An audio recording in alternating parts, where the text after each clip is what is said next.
लूका की इंजील और उसका 4 बाब जो 44 आयत पर मुश्तमिल है।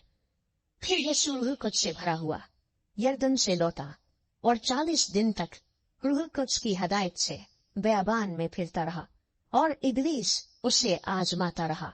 उन दिनों में उसने कुछ न खाया और जब वो दिन पूरे हो गए तो उसे भूख लगी और इब्लीस ने उससे कहा कि अगर तू खुदा का बेटा है तो इस पत्थर से कह कि रोटी बन जाए।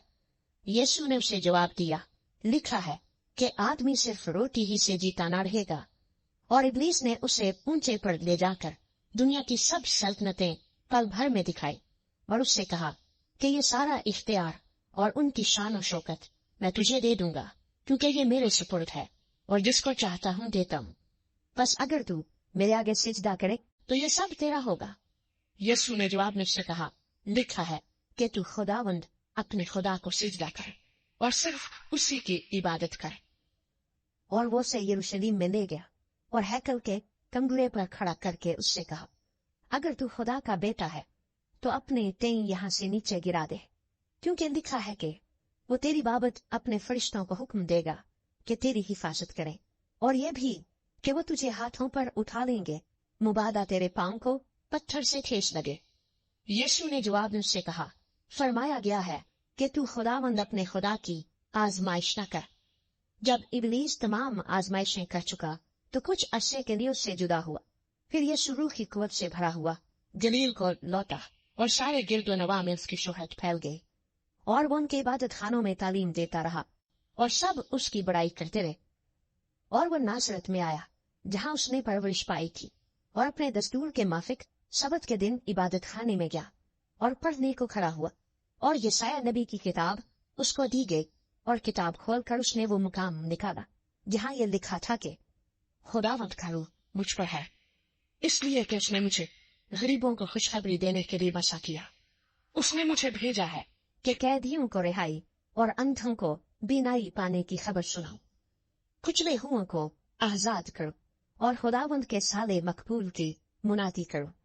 फिर वो किताब बंद करके और खादिम को वापस देकर बैठ गया और जितने इबादत खाने में थे सबकी आंखें उस पर लगी थीं। वो उनसे कहने लगा कि आज ये नविश्ता तुम्हारे सामने पूरा हुआ। और सब ने उस पर गवाही दी और उन पुरफजल बातों पर जो उसके मुंह से निकलती थीं ताजुब करके कहने लगे, क्या ये यूसुफ का बेटा नहीं?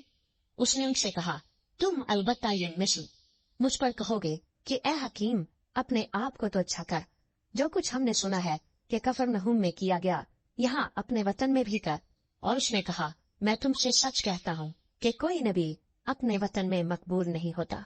और मैं तुमसे सच कहता हूँ कि एलिया के दिनों में जब 3.5 वर्ष आसमान बंद रहा, यहाँ तक कि सारे मुल्क में सख्त काल पड़ा, बहुत सी बेवाएं इसराइल में थी, लेकिन एलिया उनमें से किसी के पास न भेजा गया, मगर मुल्क सैदा के शहर सारपत में एक बेवा के पास।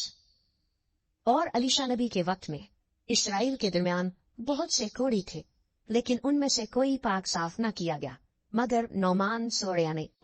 जितने इबादत खाने में थे इन बातों को सुनते ही कहर से भर गए और उठकर उसको शहर से बाहर निकाला और उस पहाड़ की चोटी पर ले गए जिस पर उनका शहर आबाद था, ताकि उससे सर के बल गिरा दे, मगर वो उनके बीच में से निकल कर चला गया। फिर वो गलील के शहर कफरनहूम को गया और सबत के दिन उन्हें तालीम दे रहा था और लोग उसकी तालीम से हैरान थे, क्योंकि उसका कलाम इख्तियार के साथ। और इबादत खाने में एक आदमी था जिसमें नापाक देव की रूह थी। वो बड़ी आवाज से चिल्ला उठा के, ऐ यीशु नासरी, हमें तुझसे क्या काम?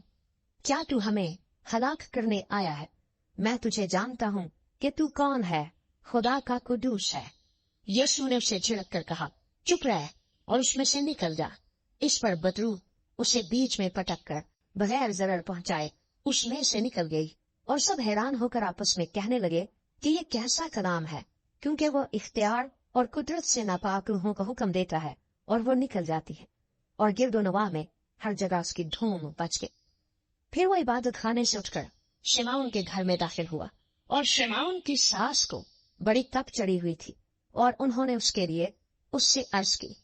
वो खड़ा होकर उसकी तरफ झुका और तप को झेलका तो उतर गई और उसी दम उठकर उनकी खिदमत करने लगी। और सूरज के डूबते वक्त वो सब लोग जिनके यहाँ तरह तरह की बीमारियों के मरीज थे उन्हें उसके पास लाए और उसने उनमें से हर एक पर हाथ रखकर उन्हें अच्छा किया। और बदरूहे भी चिल्लाकर और ये कहकर कि तू खुदा का बेटा है बहुतों में से निकल गई, और वो उन्हें झड़कता और बोलने ना देता था क्योंकि वो जानती थी कि ये मसीह है। जब दिन हुआ तो वो निकलकर एक वीरान जगह में गया और भीड़ की भीड़ उसको ढूंढती हुई उसके पास आई और उसको रोकने लगी कि हमारे पास से न जा। उसने उनसे कहा, मुझे और शहरों में भी खुदा की बादशाही की खुशखबरी सुनाना जरूर है, क्योंकि मैं इसीलिए भेजा गया हूँ। और वो गलील के इबादत खानों में मुनादी करता रहा।